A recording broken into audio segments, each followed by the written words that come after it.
Food is more than just what's on our plate. It's the places where it's grown, it's the people who grow it, and so much more. Join me, Janice Person, your host, on Grounded by the Farm every other week as we talk about the foods we love. Welcome, everybody, and I am doing this week's episode live, no edits, other than adding some music to the background so it keeps it sounding up and happy, because wow, listening to one person talk this whole time might get to some of you.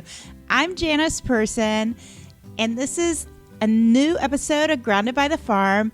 This week, it's kind of an AMA. Some of you who watch us on social media may have put in questions. I've got a stack of them, so I'm going to try and go through them quickly.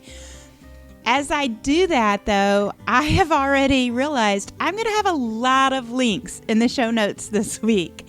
And I've already decided I'm going to have a special live next Wednesday. Would love to have some of you join me. That will be on the Grounded by the Farm Facebook page. So go to facebook.com/Grounded by the Farm. You will find it. And there will be a schedule and an invite and asking everybody to join. I'll tell you what that's about at the end of the show. All right, so we're going to get right off. As I asked people what questions they had, I said mainly in the food and farm space, some of my experiences or whatever, and it runs the gamut. I have friends and family that put in so many questions, as well as some strangers. So let's go right on and start with Jody, who asked me a bit about farming and a bit about me. And she says, when traveling abroad, what was the most strange but cool thing you ever experienced? And, you know, one of them, I'm going to just say, can I talk two different countries, two really different experiences. One was one of my early trips abroad one was a really early trip abroad, and the first time that I combined farming with my personal travel abroad. I was in Turkey with a friend giving me the whole lowdown on that beautiful area along the Mediterranean, the Aegean, all those kind of things. Occasionally he had to work while we were traveling. And one day we ended up going out to a cotton farm. I had been on dozens, if not hundreds, of cotton farms around the U.S. And to go to a cotton farm all the way in Turkey, where I had such a vastly different experience of such a deep history. We'd gone to the Ephesus to see the Celsius Library and all these kind of things. And to go to a cotton farm there, where it was a father and his two children, a son and daughter, have the same kind of really open dialogue and hospitality and things, was just kind of mind-blowing for me. I also loved that blew open some of the kinds of perceptions you might have about farming in that part of the world, in that the daughter really gave us the tour. She was the expert, and she was also the family's expert in English. The son was an expert in connecting to European audiences and had more languages in that space. They were both adults, as you can imagine, but for me to have a woman cotton farmer showing me around a farm near a city called Antalya, Turkey, was mind-blowing. And it was mind-blowing in that I had been in such a different place mentally on vacation, in this place of such deep history, and yet it was so totally normal, other than everybody but me spoke Turkish. The other one would be visiting college friends in Malaysia and finding out that one of them has plants they have a bit of a farm or garden there at their home, and they grew dragon fruit. And that was not something that you could get widely in the U.S. Still, it's pretty premium. You don't get it very often.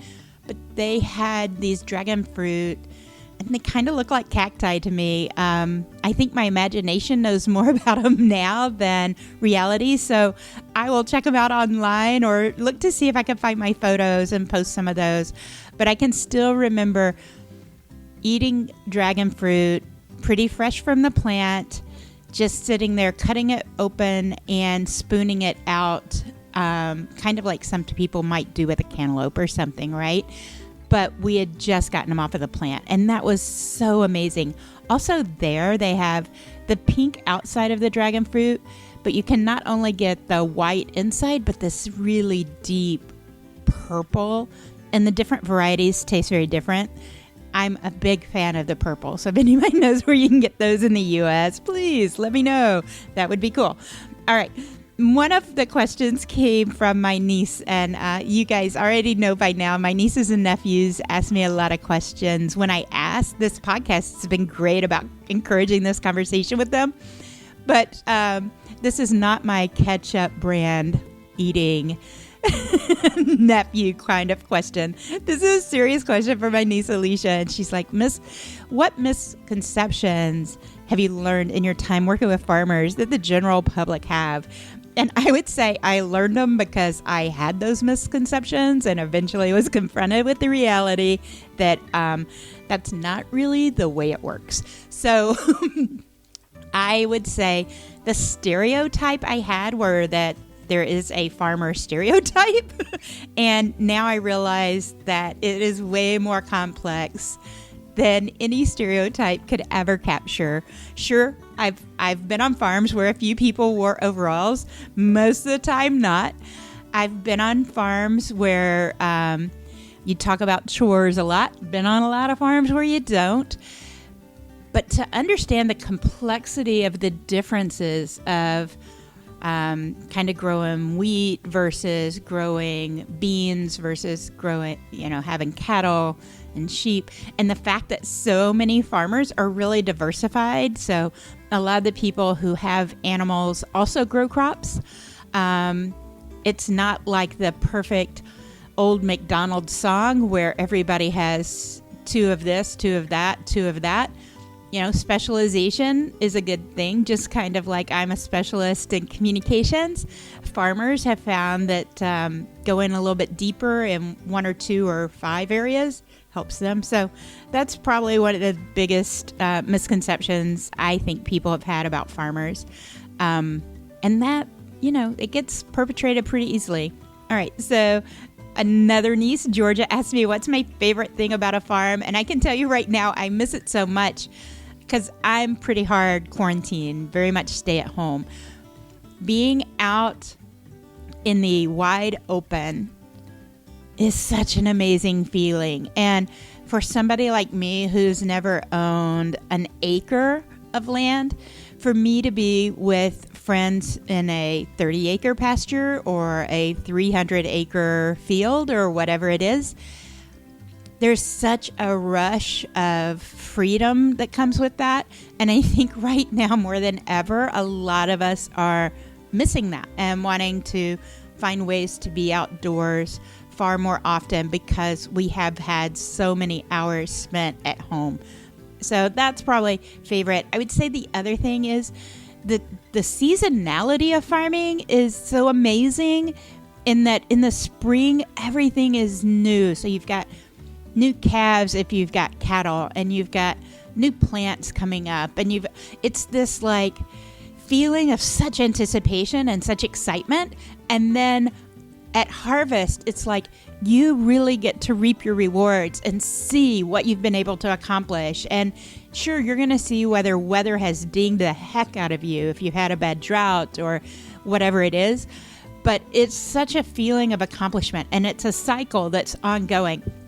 And so few jobs have that today. So that's one of them. Another question Georgia asked kind of relates back to what I was talking about with Jody about what's the most surprising thing you learned about a food on a farm. I'd say dragon fruit's one of them, but she asked specifically, like maybe you didn't know a certain veggie grew as a bush or a stalk or something.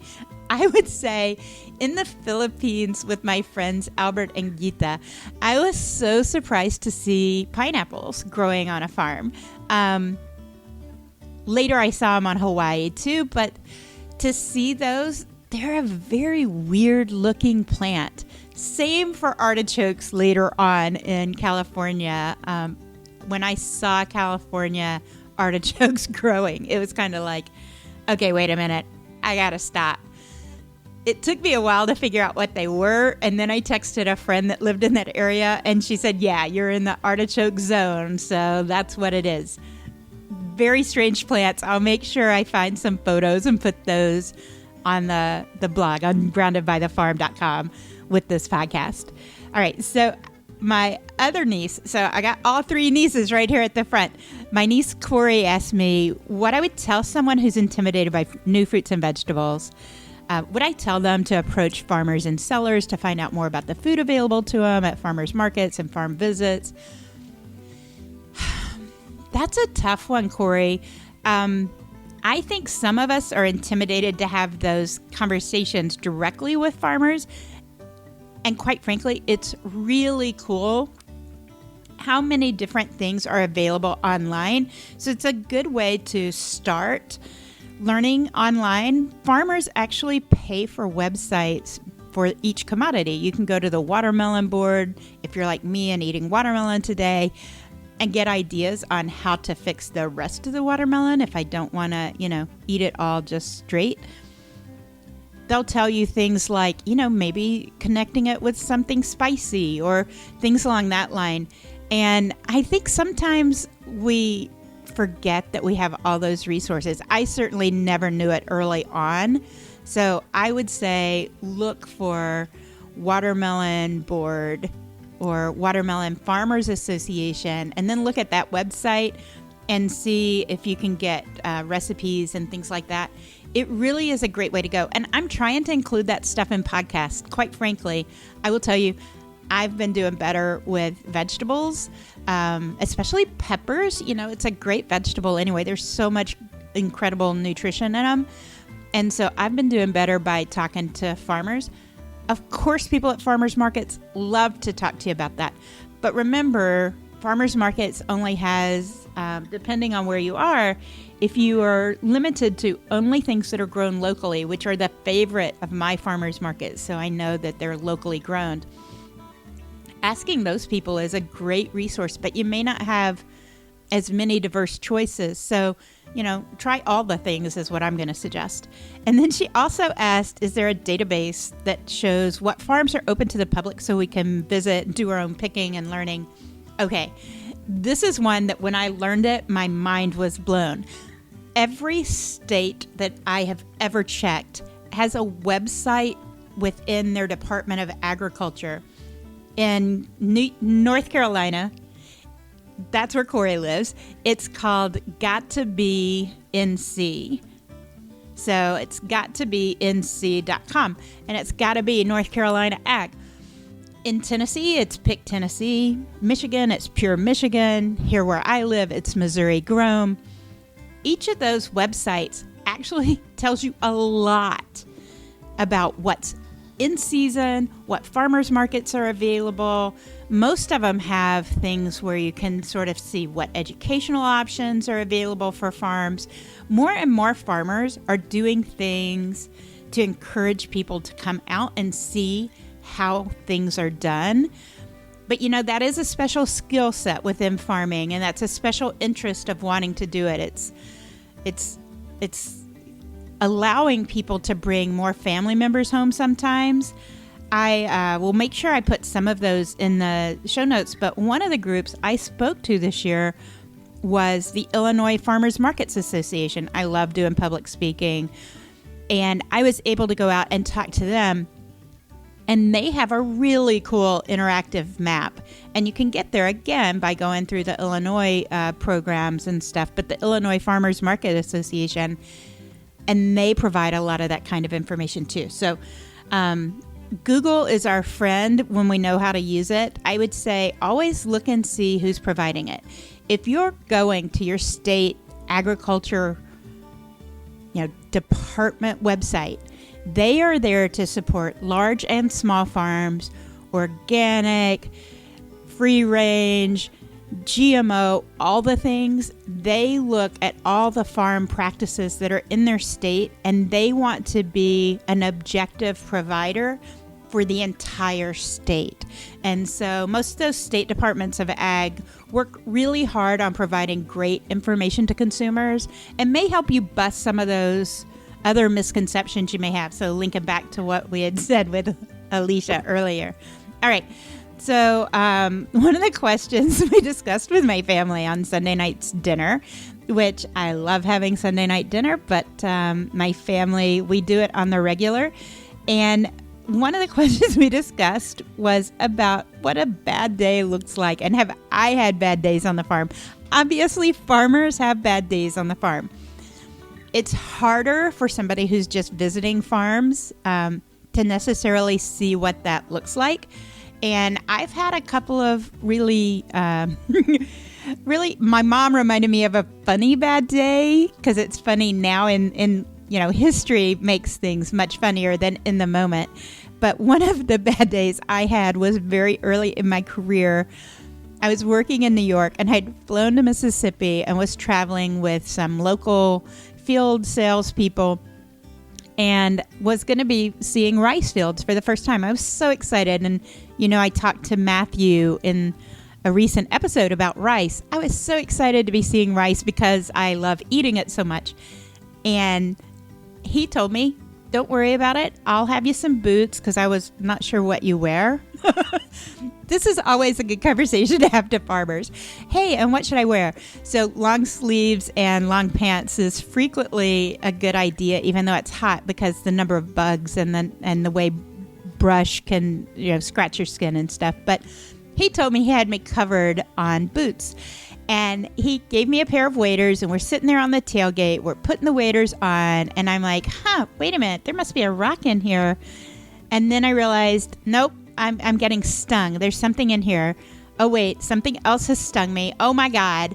And I'm allergic to bees and wasps and things along that line. And I'd never been I'd never really had to face this on the farm. So I just looked at him, and as I was panicking, trying to get the boot off, because that rubber really sticks to you when you're pulling it up your calf. And I'm like, do you have anything to drink? Because I realized I had not brought anything.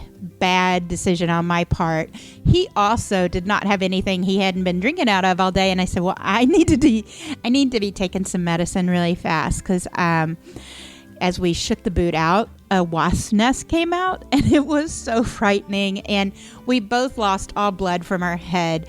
We were so freakishly white. It was scary. But that was a pretty bad day. I ended up not being able to visit the rice field. I certainly was not able to go for the helicopter ride over the rice fields and stuff, which I was so excited about. And instead, I took lots of medicine and went back to a hotel and crashed, because the medicine puts you out really fast, as does a wasp sting. That family was nice enough to check on me throughout the day, but it was a pretty bad day. I'm not gonna lie. Another bad day I had on the farm was more a bad day for the farmer. I didn't understand how bad it was when I got there. We had dinner the night before. We were so excited. He'd given me very precise directions on where to go and when to meet him and everything. And I was like right on time. And I'm not really a morning person. So for me to be there bright and early, and it took me a while to figure out why I can't find anybody. And then I see that they're over in a pen with some of the cows. It was a dairy farm. And I'm kind of like waving, and nobody's paying attention to me. And I'm kind of like, wait a minute. And then I see his young son, who is probably 12, maybe. Anyway, he goes running for something and comes back with a hose. And then my friend, he gets in his pickup truck and like floors it, came over near me, says, jump in. I was kind of disoriented, not knowing, should I get my stuff? Should I blah, blah, blah. And he's like, get in. We go over to another area and get something else and come back. And I found out the cow was down as he's driving to get things. He explains to me that a cow that won't get up, that won't stand up, has only a certain amount of time to be in that position, because when you're nursing, when you're milking, you've got so much calcium and things along that line, different things come in, and you can really present yourself with a problem if you're not mobile for a cow. Just like for humans, if we're not moving around, if we're not stretching, if we're not using our muscles, And for cattle, it can be a serious problem very fast. And so they had to find a way to get that cow up. And they were trying to do it without hurting the cow in any way and things. So anyway, I ended up spending my morning watching from afar, taking some photos and videos and stuff so I could ask questions. It's not exactly the kind of thing farmers feel really comfortable about people taking photos and videos of, which we had a really interesting conversation later. But I told him I needed to ask a lot of questions. And if I didn't capture it, I wouldn't remember what all I had questions about. Learned so much and was so happy when he, texted me later that night and said she was up on her own. They had gotten her up. They assisted her with a water bath and things along that line. And she was up on her own and she was moving around. And the next morning, he let me know she was still doing well. So there you go. All right. So my friend Deb up in Iowa asked about buffalo. And I love this because so often in the U.S. we talk about buffalo. And what we have here is bison, not buffalo. So when you go to restaurants and you order a bison burger, if they're ordering buffalo, it's a really interesting question. They're all part of the same family, but bison are native to the U.S., and that's that beautiful beast that we see when you're in Yellowstone or something. You can also see them in Memphis out at Shelby Farms. They have a nice herd there. But part of the thing with bison is they typically are a leaner animal. So a lot of people really like that leaner cut of meat. And I like the flavor. I like the textures. I like bison. Can still remember buying my nephew his first bison burger, and part of it was the bison was great, and part of it was Sonny is such a dang good short order cook. But I love it. I think we're finding more people are interested in it, and more parts of the country are beginning to farm buffalo and raise buffalo mindfully. They haven't had as much breeding work done on them as cattle have, so we'll see if that keeps going. But I really like the combination of that in my diet. Deb also asked, I just realized how many times I've said and it's making me crazy. Deb also asked about meat prices, and do we expect them to really go up, and why? I think we're going to have some volatility. I'm just going to tell you that's my personal opinion. I don't have a lot of insight. I think we're going to continue to see volatility in meat and other commodities until we figure out what's going on with COVID and we as a country figure out how best to deal with it. I mean, this is a serious kind of issue, and it impacts those who are working in farms and meatpacking plants and things along that nature. I think we should all value meat. I know personally a few weeks ago, I let some meat go bad in my refrigerator instead of getting it in the freezer really quickly like I usually do with my food saver. And I'm telling you, I felt horrible for wasting that meat. Prices are up. Animals are worth it. The work it takes to get them here and get them healthy and all those things.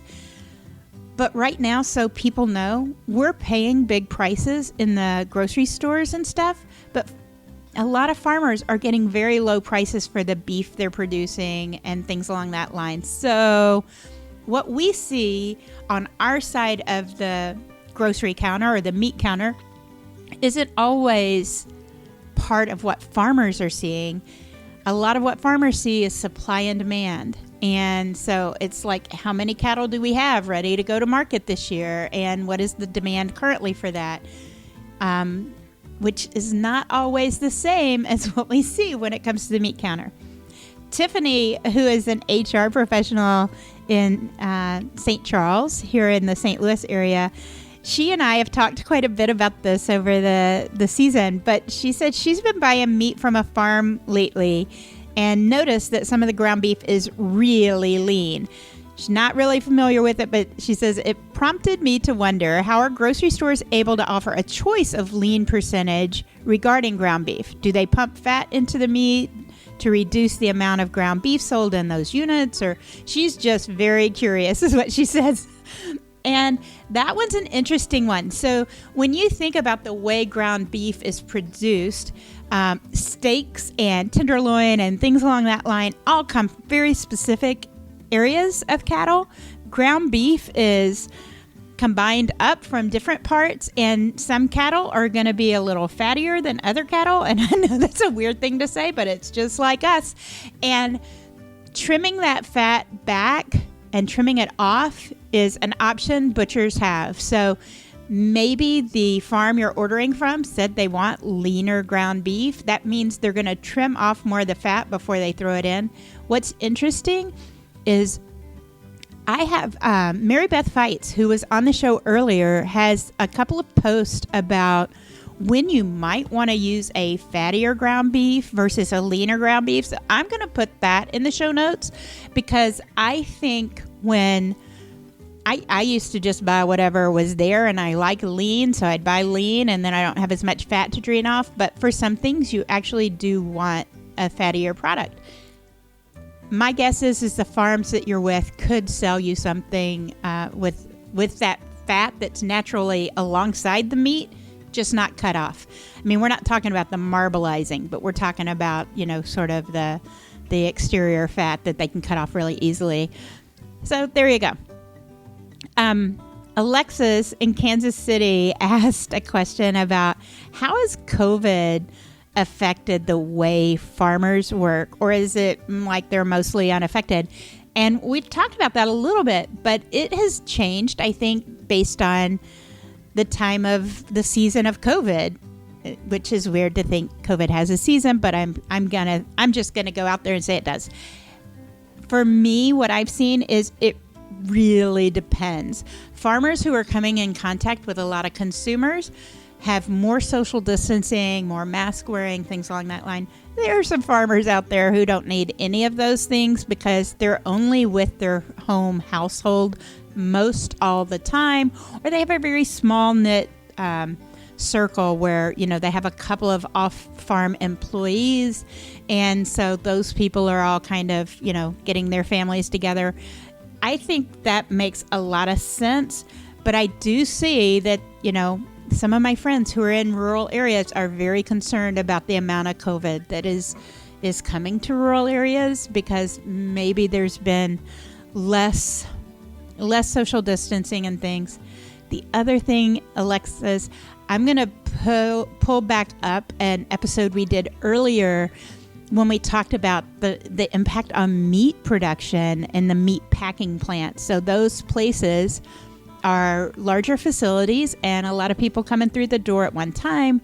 And in some of those places, whether it's cultural family kind of connections at home or whatever, but we have seen a lot of meat packing plants where it has been a problem. So, okay, big breath. All right, so Ray asked, what's the outlook for small local meat processors in a post-COVID crisis food supply? She's wondering whether people are going to stay with the small local guy. I love this question. It kind of goes back to what Tiffany was asking about too, right? So a lot of my friends and family have been interested in buying direct from farms. Some of that happened because, quite frankly, grocery stores weren't able to supply all the demand they suddenly got when none of us were going to restaurants nearly as often as we had been. So I think there are going to be some people who will go back to grocery stores happily and not pay the extra cost because, as Ray said in her long question, she says people want Charlotte's Web farming with Walmart prices sometimes, and that's not always how it works. Economy of scale is a real thing. It is. But I would also say artisan side of things is also a real thing that people want. And there are a lot of us who can afford it. And I think a lot of people this summer have been looking at how they access food, what they want out of food, maybe making more special meals, getting a food a box of like 50 pounds of meat and getting those cuts that you really look forward to, like the big T-bone steak, but also getting some of those cuts that you're not sure how to use and finding that out. And for some of us, that's a really enjoyable process. So we're going to go with that. All right. Next question is, how can people help dairy farmers? Whew. Deb, really? I think one thing that would help dairy farmers is if more people realized why drinking milk is not just a beverage choice. It's a nutrition choice. I think a lot of us look at how much water we need, whether we need a kind of a Gatorade or something if we've been working out. Well, dairy milk, especially chocolate milk, is a great recovery drink if you've been exercising. The nutritional profile is amazing. And quite frankly, it's chocolate milk. I mean, who doesn't love it? But also, drinking milk more often. Some of us have issues with lactose, but now there's also milks that don't have that issue, that have been filtered in different ways and removed the lactose. So anyway, you can check that out. What are some of the crops that are grown and being sold B2B? And Deb says, thanks, Steve, for that one. Okay, so Steve, thank you very much. That is going to be, there's some really cool things like corn grown that is ultimately used in plastics, or soybeans that are ultimately used in crayons. A lot of that, though, corn and soybeans, that's a commodity. So a farmer may not specifically grow their corn or soybeans for that use. It may be used that way. There are some things like waxy corn that are grown specifically for the amount of starch content that it provides. So some of those kind of things. But there are so many unique ways these crops are used. It's amazing. And that also works for animals. I have a friend, Mark, in Portland who's getting some heart surgery, and sadly, he's going to be getting a rayon. Oh my gosh, not cotton, rayon, synthetic valve. But he said the other option was pig valve, and they had a really robust conversation about it with his doctor. So there you go. All right. Whew. This is a big, hard question, and I'm going to leave a couple of other questions after this because this one's so big and so hard, and it's going to take me too long. My nephew, Josh, my nephew-in-law, I don't know. Anyway, he works as a chef. And so his question was so long, I actually asked a bunch of farmers to help me answer it because it's a complicated one. He asked, and I'm going to read it, assuming everything goes smoothly and according to business plan, what kind of profit margins can a farmer expect, and what's the timeline look like? I know in the restaurant industry, it's an average of 3 to 5 years before any kind of bankable return, and that's only if everything falls into place. All right.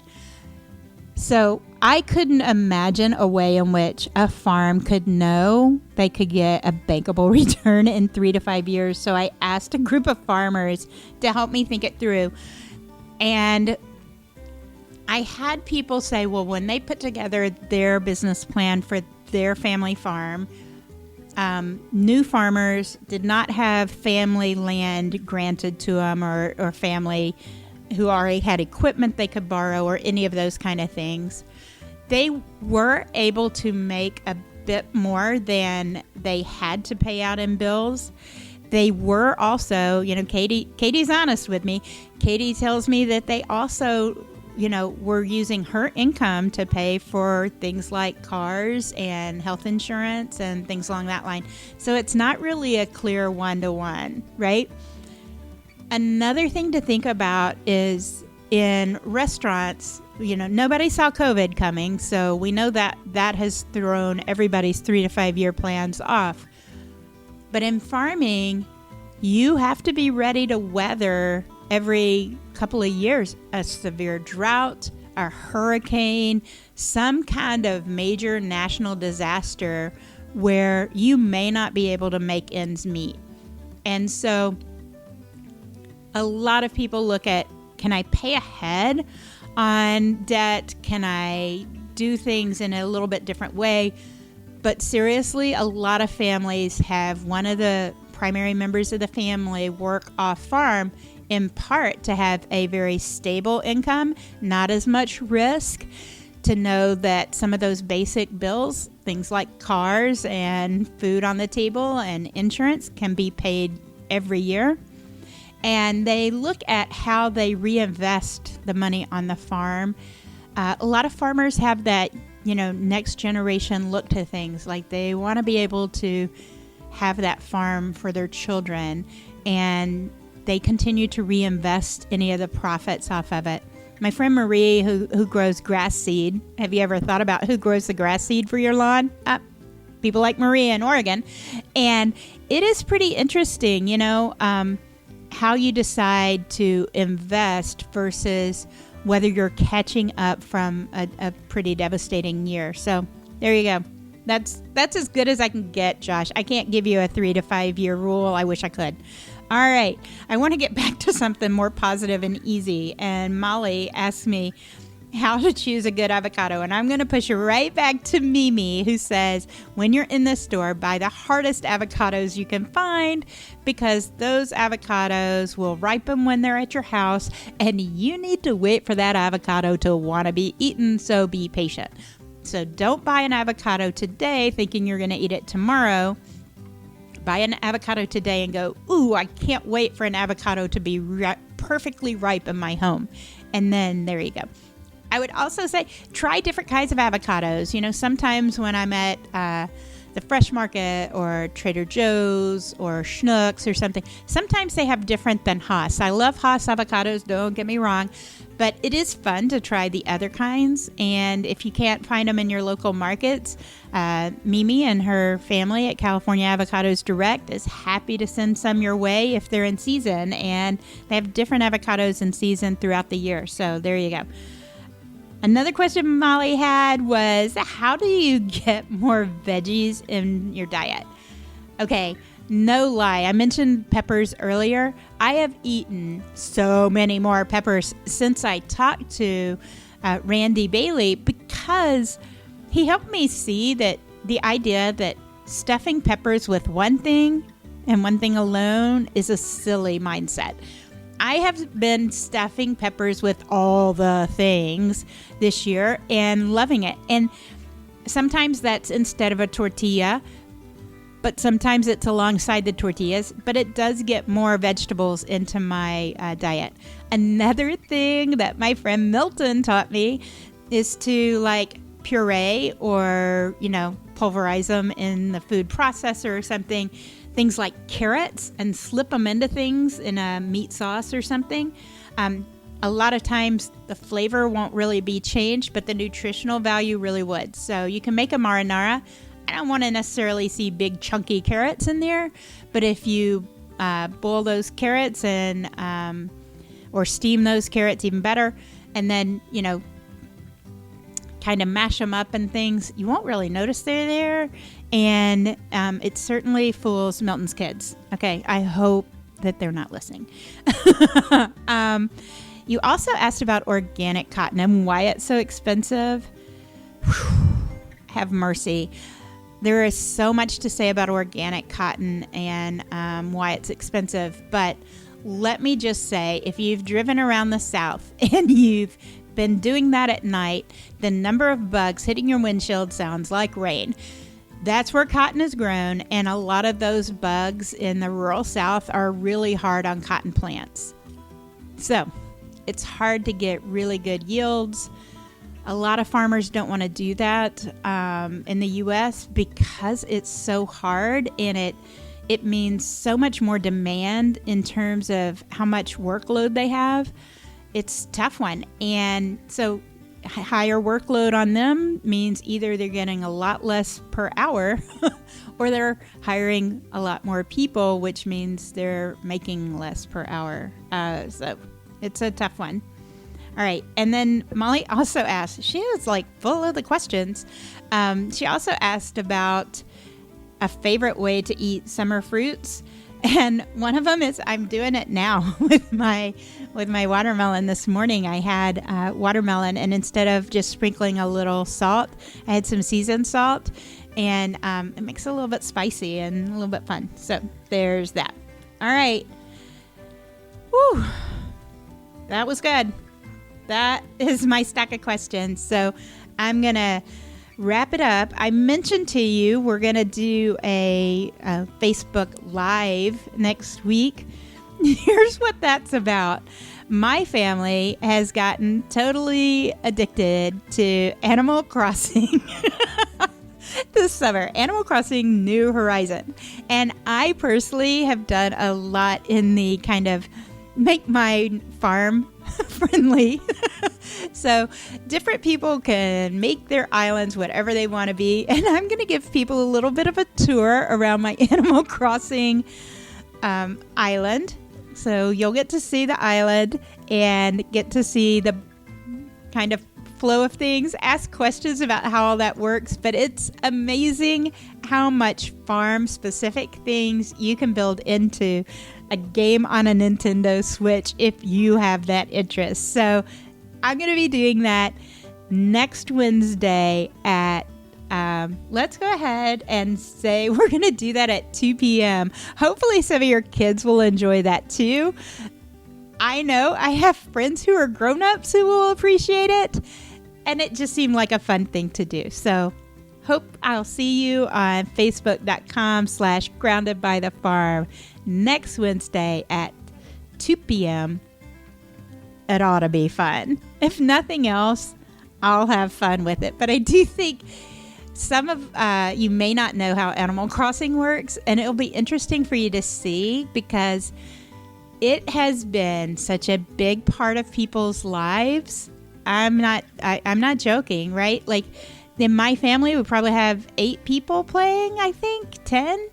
Oh my God, there's so many of us. And it's been a really great way to spend some of our quarantine time. We have text threads going back and forth all the time about somebody found this, they were able to buy that, would you want it? And knowing different personalities of the people involved in things, you really can do some fun stuff. So Nintendo has sold out of these things time and time and time again because so many people are like my family, suddenly all of us buying Switches. So that's what's up. As always, check out what's going on the website if you like. It's groundedbythefarm.com. I'm Janice Person. Thank you. I'll see you next Wednesday.